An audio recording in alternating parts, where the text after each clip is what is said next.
अस्सलाम वालेकुम नाज़रीन, मैं हूं फरा इकबाल और आप देख रहे हैं फरा टाइम्स। नाज़रीन, आज मैं मौजूद हूं लाहौर के इलाके में नावा मुंशी मोहल्ला में, जहां पे जो है एक मोहम्मद शफीक नामी शख्स को जो है वो दिन दिहाड़े सड़क पे कत्ल कर दिया जाता है। सारे कत्ल की वजह जो है मैं इसके घर वालों से जानती हूँ। मेरे साथ इनका बेटा मौजूद है असद शफीक। उनसे जानती हूँ कि कत्ल की वजह क्या है, सारी जाती दुश्मनी की वजह से है या वजह कुछ और है। अस्सलाम वालेकुम असद, कैसे हैं आप? अल्हम्दुलिल्लाह। भाई नाज़रीन को बताएं कि आपके वालिद का जो कत्ल हुआ ये वाकया कब और कैसे पेश आया? 2016 में हमारे हमसाए 3 घर छोड़ के हमसे रहते हैं। वो हमारी सिस्टर जो है वो हमारे घर में क्योंकि सीढ़ियाँ नहीं थी तो उस तरफ से हम हमसायों को घर से हम कपड़े सुखाने के लिए ऊपर लेके जाते थे। तो वालदा ने सिस्टर को भेजा बड़ी को कि आप ना कपड़े सुखाने के लिए ऊपर लेके जाओ। वो साथ वाले घर से लेने गई है, कपड़े लेके गई है। 10 से 15 मिनट गुजर गए तो वालदा ने मुझे कहा कि अभी तक वो आई नहीं है। तो उन्होंने बड़े भाई को भेजा कि आप जाके देख के आओ कि सिस्टर आपकी क्यों नहीं अभी तक आई। बड़े भाई देखने छत पे कपड़े सुखाने गई थी, कपड़े सुखाने के लिए गई थी। वो जब गया साथ वाले घर में तो अंजुम जो है वो 3 घर छोड़ के जो रहता है उसने पिस्टल हाथ में पकड़ा हुआ और उसने मेरी सिस्टर के सर के ऊपर रखा हुआ है कि आप कपड़े उतारो। यानी कि वो ज्यादती की कोशिश में आया था वहां पे। मेरे भाई वहां पे मौका पे पहुंच गया, उसने पिस्टल दिखाया भाई को और वहां से वो फरार हो गया। वो 4 साल पापा सिर्फ गन पॉइंट किए, मारा नहीं था और आपकी बहन के साथ जाती करने की कोशिश की थी, फिर उसके बाद चला गया वो। उसके बाद मेरे पापा लेके गए हैं सिस्टर को, कानूनी कार्रवाई उन्होंने की, मुलाजा किया। फिर उसके बाद मनावा थाना के अंदर FIR हुई है। 4 साल हमारा मुकदमा चलता है। 4 सालों के दरमियान वो गाली गलोच भी करते रहे, हमारे घर आके उन्होंने फायरिंग भी की है और उन्होंने जितने जतन हो सके ना उन्होंने पापा को रास्ते से हटाने के लिए किए हैं। तो अंजुम जो है जो मुलजिम था उसने आप लोगों को 4 साल मतलब अच्छा खासा तंग किया। वो फायरिंग दरवाजे के सामने आके खड़े होकर फायर करता था और धमकियां देता था सरेआम कि आप कुछ नहीं कर सकते। और पुलिस ने एक बार भी उसको कस्टडी में नहीं लिया। वो पेशियां होती थी, वो पेशी से जाता था तब भी फायर करता था, पेशी से वापस आता तब भी दरवाजे के सामने खड़े होकर फायर करता था। वो बताता था हमें कि मैं आपको इसी तरह जलील करूंगा। लेकिन मेरे पापा ने सिर्फ कानूनी कार्रवाई के कानून पे अमल किया, जिस तरह कानून ने कहा पापा ने उस तरह किया। पापा ने इसके अलावा अगेंस्ट नहीं चले उसके बाद ये 6वें महीने की बात है। हमारे साथ जो एक मजदूर काम करता था वो 10-15 घर छोड़ के हमारे मोहल्ले में रहता है। आपके वालिद क्या करते थे? मेरे वालिद कंस्ट्रक्शन का काम करते, ठेकेदार है, लेटर का काम करते हैं, लेंटर डालते हैं। तो वो जो उनका ये 3 बहनोई और 1 बहनोई और 3 साल एक घर में रहते हैं। इनका बहनोई जी है वो भैंसे रखे हुई है उसके अलावा वो पंजाब यूनिवर्सिटी में प्लम्बर का काम करता है। वो भैंसे लेके वो जो मजदूर था उसके घर के सामने गया, उसकी बाइक बाहर खड़ी हुई थी। इसकी मजदूर की इसकी भैंस उसके साथ टकराई है बाइक के साथ और बाइक इसकी भैंस टकराई है इनके बहनोई की सलीम अंजुम के बहनोई की। तो उसने वो यूसुफ भाई रहा, उसने कहा आपको नजर आ रहा है कि इसने मेरी नई बाइक नीचे गिरा दी है। उसने यूसुफ कौन है? यूसुफ हमारे साथ मजदूर हमारे साथ काम करता है। जिसकी बाइक थी उस बंदे का नाम यूसुफ है, वो हमारे साथ काम करता है। तो उसने क्या किया, उसने डंडा पकड़ के उसको मारना शुरू कर दिया यूसुफ को। उसने माजरत की है कि यार भाई मैं तुझे माजरत, तूने बाइक भी तूने गिराई है, गलती भी तेरी, माजरत फिर भी मैं करता, तू जा। उसने कहा मैं तेरी अकड़ निकालूंगा। उसने घर फोन किया अपने 3 सालों को, 3 साल और 1 बहनोई एक ही घर में रहते हैं। उसने अपने सालों को अंजुम, इकराम और तजम्मुल तीनों को फोन किया है। ये अपने घर से कुल्हाड़ियां डंडे सोटे लेके गए हैं और मुसलसल उसको 15 मिनट तक मारते रहे, उसको अदमुआ करके वहां पे मजदूर यूसुफ को मारते रहे, उसको वहां पे छोड़ के ये चले भाग गए, चारों भाग गए। मेरे वाले साहब को जो पता चला, हम वहां मौका पे पहुंचे तो वो जमीन पे बेहोशी की हालत में पड़ा हुआ था। अब्बू ने उसको वहां से उठाया और हॉस्पिटल गया, वहां पे मुलाजा हुआ है। फिर उसके बाद हम नामा थाना में उसकी FIR करवाई है। ये 3 महीने हमारा केस। आपके वालिद ने जो है मजदूर यूसुफ की FIR कटवाई है कि इसको 4 मतलब लोगों ने मारा है आके। जी, इंसानियत के नाते पापा ने कहा एक तो ये हमारे साथ काम करता है और अगर ना भी करता तो इंसानियत के नाते हमारा फर्ज बनता है, हमारे मोहल्ले में रहता है वो। पापा उसको मोहल्लेदार की हेल्प की है। पापा उसके साथ पेशियों पे जाते रहे। ये 3-4 माह हमारा केस चला। उसके बाद हाई कोर्ट ने इनकी जमानतें खारिज कर दी। चारों के नाम थे FIR के अंदर। चारों के नाम क्या थे? इन 3 साले जो है इसका नाम, एक का नाम अंजुम, इकराम और तजम्मुल है। जो इनका बहनोई है उसका नाम सलीम है। उसके बाद इनकी जब जमानतें खारिज हुई है, कैंट से खारिज हुई है, तो कैंट से ये पापा मेरे 27 तारीख बुध वाला दिन था, पापा वापिस आ रहे हैं वहां से। 2 आदमी बाइक पे हैं, वो नामालूम अफराद है। पापा ने देखा जरूर था उनको, पापा ने देखा था और जो साथ यूसुफ था उसने नहीं देखा था। वो पीछे से रैकिंग करते आ रहे हैं। लाहौर मेडिकल सोसाइटी पे जब पहुंचे हैं तो वहां से 2 आदमी, एक अंजुम और एक उसके साथ एक और आदमी था, वो लाहौर मेडिकल से थोड़ा सा आगे फसलें शुरू होती वहां पे वो खड़ा था बाइक पे, वो भी उसने भी साथ शुरू कर दी रैकिंग। जब ये लाहौर मेडिकल हाउसिंग सोसाइटी और रिजवान गार्डन के दरमियान एक फसलों का एरिया आता है, वहां पे आबादी नहीं है, सिर्फ फसलें हैं। अल्फीज गार्डन की नई सोसाइटी बन रही है, वहां पे पहुंचे हैं 2 आदमी। उन्होंने बाइक आके पापा के सामने बाइक के खड़ी की है और उन्होंने स्ट्रेट फॉरवर्ड फायर किया है अंजुम ने। उनकी बाइक, यूसुफ बाइक चला रहा था, मेरे पापा पीछे बैठे हुए। ये अंजुम वही मुलजिम है जिसने आपकी बहन के साथ जाती करने की कोशिश की थी। तो उसने फायर किया, पापा नीचे, बाइक नीचे गिरी है। इन्होंने, मेरे अब्बू ने और यूसुफ ने, फसलों की तरफ रास्ता था बाउंड्री वाल के नीचे से, वो वहां से दौड़े, इन्होंने लगा दी, भागना शुरू कर दिया। फसलों को भी ताजा पानी लगा था, दौड़ नहीं सकते, थोड़ी दूर गए, यूसुफ आगे था, मेरे पापा पीछे थे। पापा वहां पे ठोकर खा के, खाला है उसके अंदर, पानी का खाला था, उसके अंदर गिर गए। पीछे से अंजुम ताकुब करता वहां पे पहुंचा, इसने मौका पे पापा को 4 फायर मारे हैं। एक इनकी टांग में लगा, 3 इनके पाँव में लगे, और पापा की ब्लीडिंग की वजह से वहां पे डेथ हो गई है। यूसुफ जो मौके पे डेथ हो गई, इनकी डेथ इस तरह हुई है कि यूसुफ जब भागा जा रहा था ना आगे, इसने उसी टाइम कॉल की है, भाई को कॉल किया, और रिकॉर्डिंग हमारे पास मौजूद है। इसने कहा कि ये वो हवेली वाले जो है, वो नाम लिया उसने कि वो तेरे भाई को तेरे पापा को गोलियां मार रहे हैं। भाई ने कहा तू है किथे, मैं तेरे कोल आना। उसने कहा कि असी हफीज गार्डन है। वो पता नहीं चल रहा था ना, आवाज घबराया हुआ था, हमें कुछ नहीं समझ आ रही थी, लेकिन फिर भी हम 2-3 मिनट के अंदर अंदर हम वहां पे सारे पहुंच गए हैं। मैं भी भाई के साथ, हम घर थे उस टाइम सारे। हम जब हफीज गार्डन पहुंचे वहां पे, तो पापा जो है वो खाल के अंदर पड़े हुए थे। पापा की जो, मैंने सबसे पहले, मैं फार्मेसी में काम करता था, मुझे पता था कि सबसे पहले हार्ट बीट में चेक करना, जाके पापा की हार्ट बीट चेक की है तो चल रही थी। एम्बुलेंस को कॉल की, नहीं पहुंची। पुलिस के साथ हमारा थोड़ा सा कंप्रोमाइज, पुलिस का डाला भी उसी टाइम आ गया। जब हम पहुंचे हैं ना, उसके 2-3 मिनट के वक्फे में वो भी पहुंच गया वहां पे। तो मैंने उनके साथ कहा कि एम्बुलेंस नहीं है, प्लीज कंप्रोमाइज करें, मेरे वाले साहब की शायद जान बचे, उनकी हार्ट बीट चल रही है। उन्होंने कहा चलें ठीक है, आप उठाएं और इसको पुलिस वैन में ले जाते हैं। मैंने उठाया, मेरे भाई ने उठाया, और हम उसको पुलिस वैन में डाला है। पापा की तब हार्ट बीट चल रही थी, लेकिन उनकी जो आंखें थी एक जगह पे स्टिल हो गई थी। पापा को मैंने ऐसे हिलाया, और मैं उनके कान को नजदीक बैठा था, वो बिड़बिड़ा रहे थे। मैंने पापा से पूछा तानू गोलियां किन्ने मारी हैं? उन्होंने कहा मैनू गोलियां तजम्मुल ने ते अंजुम ने मारियां ने, यानी वो नाम लिया उन्होंने कि तजम्मुल अंजुम। मैं खैर पुल तक मैं उनको हिला के, उनको चस्से हिला के मैं पूछता गया हूँ कि गोलियां किन्ने मारी हैं। वो उन्होंने 2 मुसलसल नाम लिए हैं। गुरकी पहुंचे हैं तो रास्ते में उनकी डेड हो गई थी, डेड हो गए थे वो बिल्कुल खैरा पुल के नजदीक।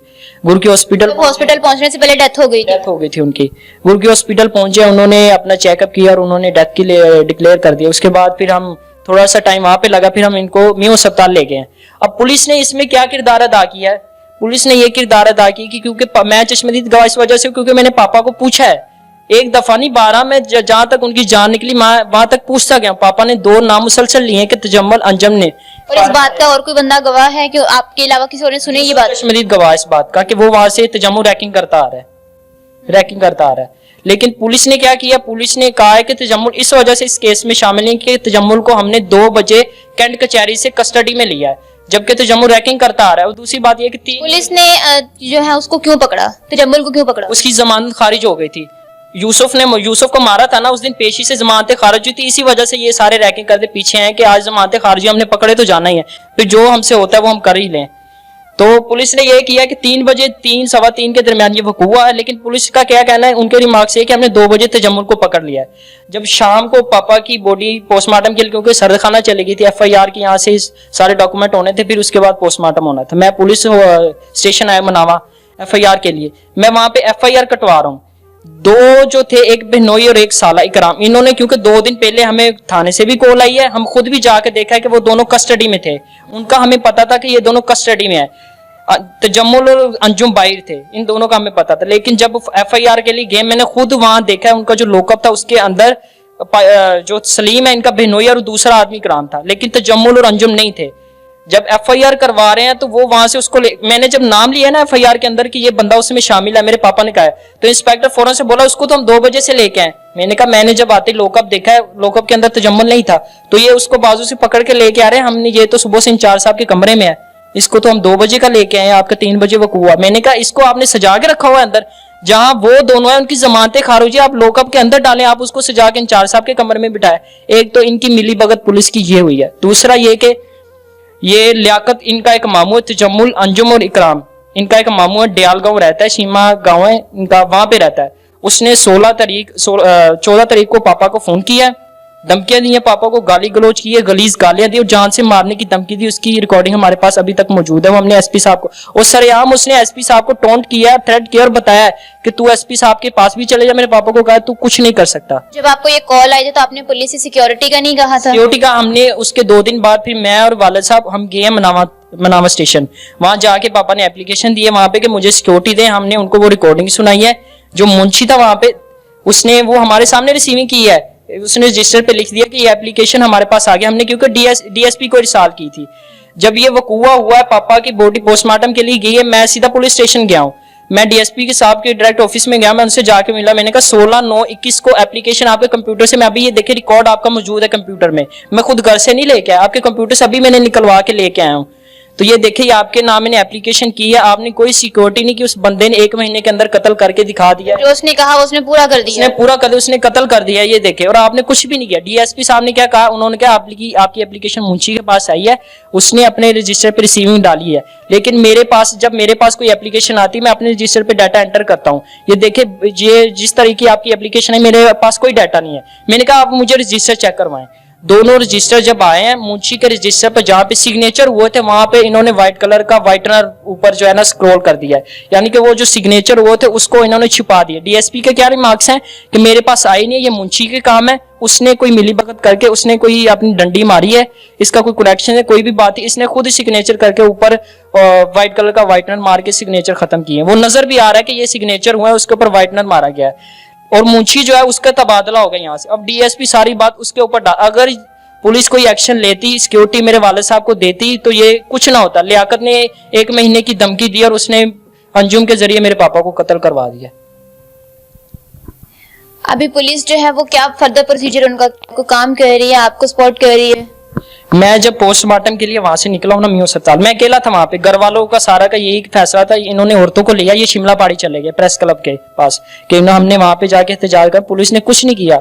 हमारे पापा ने कानून का साथ दिया, कानून के साथ कंप्रोमाइज किया, अगेंस्ट नहीं गए। कानून ने हमारे साथ क्या किया, ये 4 गोलियां मेरे पापा के हिस्से में आई, ये सारे शिमला पहाड़ी चले गए। मैं अकेला वहां पे गाड़ी के अंदर पोस्टमार्टम, जब डेड बॉडी अंदर आई है तो पुलिस वालों ने आगे जबरदस्ती, अंदर बैठे हैं पुलिस वाले, कि आप इसको शिमला पहाड़ी नहीं लेके जाना, इसको घर लेके जाओ, इसको दफनाओ। मैंने कहा नहीं। उन्होंने जबरदस्ती वैन वहां से निकलवाई है। मनावा थाना के करीब जब हम पहुंचे हैं तो मैंने जबरदस्ती वहां पे रुकवाई, लेकिन इन्होंने, पुलिस वालों ने, ये कह ले गुंडागर्दी, कह ले जो भी मामला, इन्होंने गाड़ी अंदर पुलिस स्टेशन के अंदर की है एंटर, और दरवाजा लॉक कर दिया है। मैं वहां पे मुसलसल 10 मिनट अंदर रोता रहा हूं कि मेरे पापा की आप डेड बॉडी बाहर जाने दे, आपने क्यों अंदर रोकी हुई है? वो सारे वहां पे शिमला पहाड़ी खड़े हुए हैं। अगर आप सच्चे हो तो आपको किस बात का डर है? मुझे शिमला पहाड़ी चाहिए, मेरा हक है एहतजाज करना। मेरे पापा का कत्ल हुआ है और उन्होंने एक आपको धमकी दे के, एक उन्होंने आपको सुना के उसने कत्ल किया कि मैं 1 महीने के अंदर करूंगा, उसने करके दिखाया। मेरा हक बनता है, मैं अब एहतजाज करूंगा। इन्होंने डेड बॉडी बाहर नहीं आने दी। मैं जबरदस्ती, मैं मिन्नतें करके, मैं जिस तरह भी हुआ, मैं डेड बॉडी बाहर सड़क पे लेके आया, वहां पे मैंने एहतजाज किया है। उसके बाद सारे मेरे घर वाले, मेरे जितनी औरतें, मेरी सिस्टर, मेरी वालदा, सारी औरतें वहां पे सड़क पे बैठ गई हैं। हम 2 घंटे वहां मनावा थाने के सामने हमने एहतजाज किए। पापा की डेड बॉडी वहां सड़क पे पड़ी रही है। तो एसपी साहब आए, उन्होंने क्या किया कि मैं कलमा पढ़ के, ला इलाहा इल्लल्लाह, मैं कलमा पढ़ता हूं, मैं हलफ लेता हूं, बेटा जितना हो सका मैं आपके साथ ताउन करूंगा। मैंने कहा एसपी साहब, सबसे पहली बात यह कि एप्लीकेशन आई है, आपके डीएसपी ने कोई सिक्योरिटी नहीं की, मेरे पापा का कत्ल हो गया। पुलिस की एक गलती ये है। दूसरी पुलिस की गलती ये है कि तजम्मुल साथ था, आपने 2 बजे उस पर कस्टडी डाल दी है। फिर वो मुझे, जब मैं एफआईआर के लिए आया, मुझे लॉकअप में नहीं नजर आया। मैं किस तरह ये यकीन करूं कि पुलिस मेरे साथ है?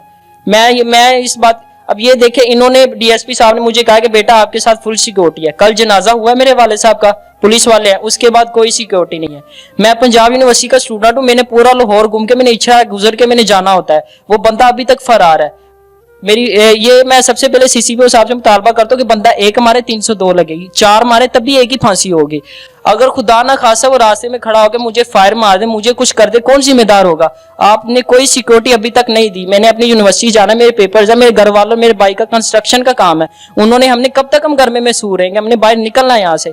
तो आपका पुलिस का कोई भी फर्ज, कल तक थे जनाजे तक, उसके बाद कोई हमें सिक्योरिटी नहीं दी जा रही।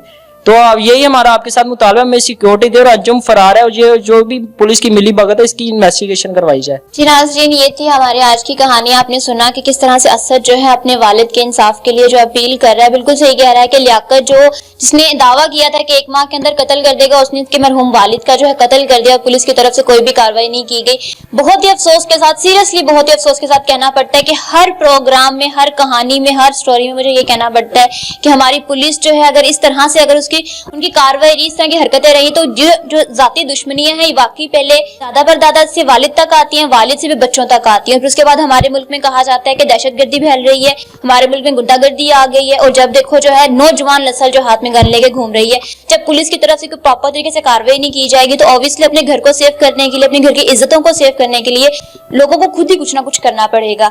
और स्पेशली आज असद की कहानी के लिए मैं खुद भी यही अपील करती हूँ अपनी पुलिस से, अपनी गवर्नमेंट से कि स्टूडेंट है और बहुत ही सेंसिबल तरीके से इन्होंने कानून का साथ लेते हुए जो है अपने केस को फर्दर प्रोसीड किया और आप भी इनकी मदद करें ताकि ऐसे मुल्जिमों को इबरतनाक सजा मिल सके। मुझे दीजिए इजाजत, अल्लाह निगहबान।